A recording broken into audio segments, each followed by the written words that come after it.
The law of attraction teaching is in the Vedas. It's all in the Vedas. The Upanishads are the bit at the end of the Vedas that tell you how to turn within and then realize the self.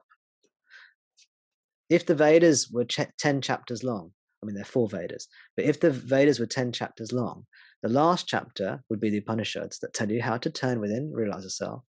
The first 9 chapters tell you how to utilize the law of attraction, essentially. It's often called the Nyana Kanda, means the part pertaining to Nyana. Nyana means knowledge, means turning within, realize the self. And the other part is called the Karma Kanda. Karma means action, means how to use karma for your benefit, how to have a good family life, how to become wealthy, how to have lots of cattle, how to get a good harvest, this kind of stuff. And that's a lot of the Vedas.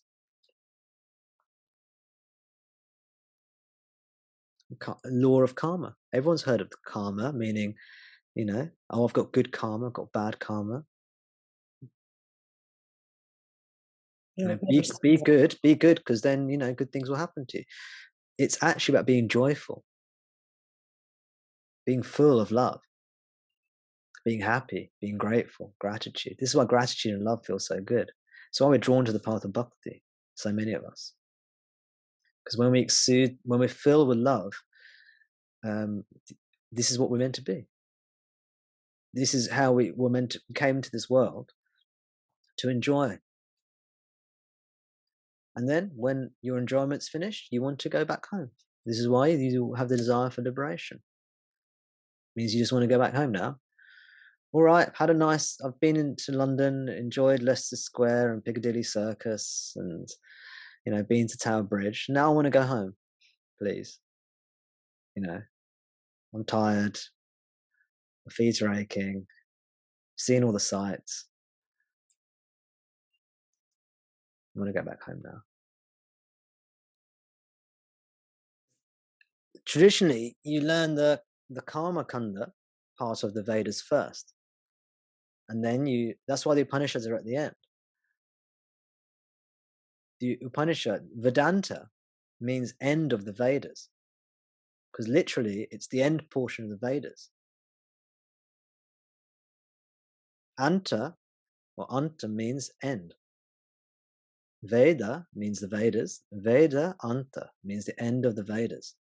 That's what Vedanta means.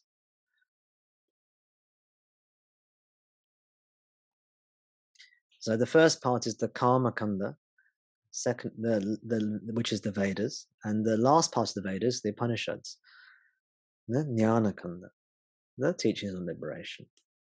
Traditionally, you go through the whole lot. The law of attraction type stuff, the bhakti, even devotional worship is all a part of the Karma Kanda. You'll see bits of Nyana Kanda in the Karma Kanda, and you'll see bits of Karma Kanda type teaching in the Nyana Kanda.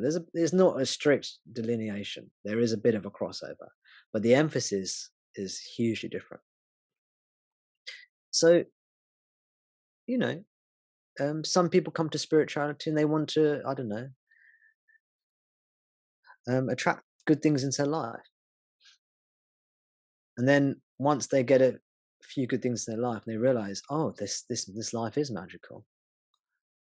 Then eventually they realize that, as I said before, you realize the things that you want, you realize you're not so good at knowing what's good for you. You think you want this, that, and the other. You think, oh, I want this, I want that.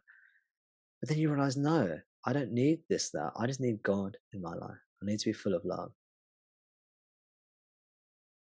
When you're full of love, because God knows your desires anyway, God is you. You don't have to even put your intention out there because God knows your intention. So if you're happy, you just let Him deliver everything you want. As we give to Ramana, we surrender to Ramana, He gives us everything we need.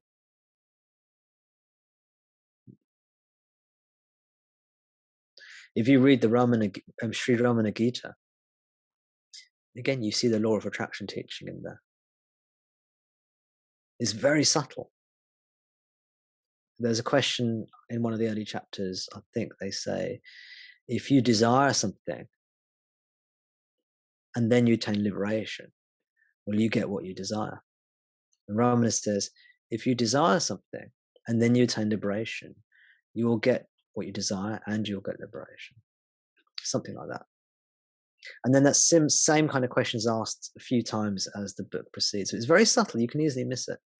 But now I've pointed it out to you, maybe if you ever read the Ramana Gita, which is on the recommended list of reading, the recommended reading list on tomdas.com.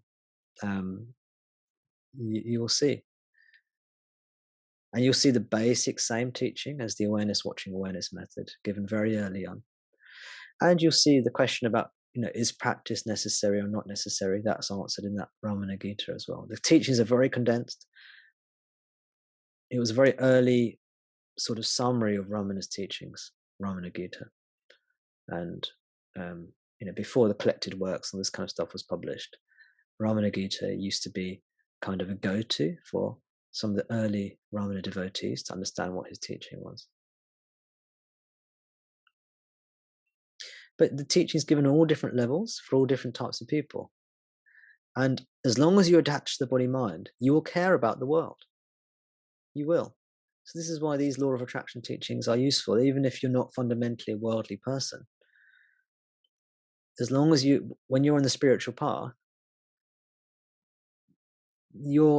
as long as you're attached to body-mind, you're going to be worried about various things at certain points in your life. So it's useful to understand that this is all a hologram, that you're actually controlling yourself.